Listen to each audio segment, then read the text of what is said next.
বন্যা পরিস্থিতি নিয়ে এখন শুনবেন আমাদের ধারাবাহিক প্রতিবেদন পুঁটি মাছ খেলা করে নতুন পানি পাইয়া। উপস্থাপনায় আছি আমি মাসুদ রানা। সংবাদের এ পর্যায়ে শুনবেন শিরোনাম। করিমের মা এক ঝাঁক হাঁস গণধর্ষণের শিকার, শিয়ালের অতিরিক্ত বন্যায় শিয়ালের শোভাযাত্রা এবং ভারী বর্ষণে কোনো ব্যাঙের সর্দি জ্বর। এখন এবং চেলা মাছের খেলা করে বোয়াল মাছের ডিম। এখন শুনবেন বিস্তারিত। গতকাল বন্যার পানির উজান থেকে দল বেঁধে ভেসে আসা করিমের মার এক ঝাঁক হাঁস কে মাঝপথে সালামের মার হাসে জোরপূর্বক 2 থেকে 3 ঘন্টা লাগাতার একের পর এক গণধর্ষণ করেন।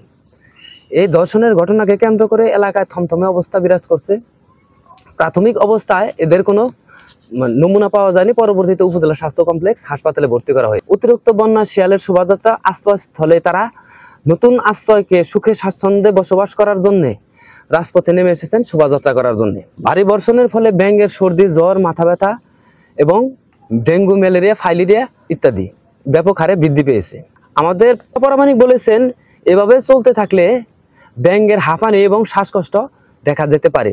তাই নিরাপদ স্থলে আশ্রয়ের জন্য এবং মশারি টাঙিয়ে ঘুমানোর জন্য পরামর্শ দেওয়া হয়। কুইচা মাছের খেলা করে এদিকে অতিরিক্ত বন্যায় চেলা মাছের খেলা স্থল কমে যাওয়ায় ফজলের ডোবাকে তারা খেলাস্থল হিসেবে মেনে নিয়েছে, কিন্তু পূর্ব পরিকল্পনা অনুযায়ী রাঘব বোয়াল সেখানে ডিম পেড়ে রেখেছে।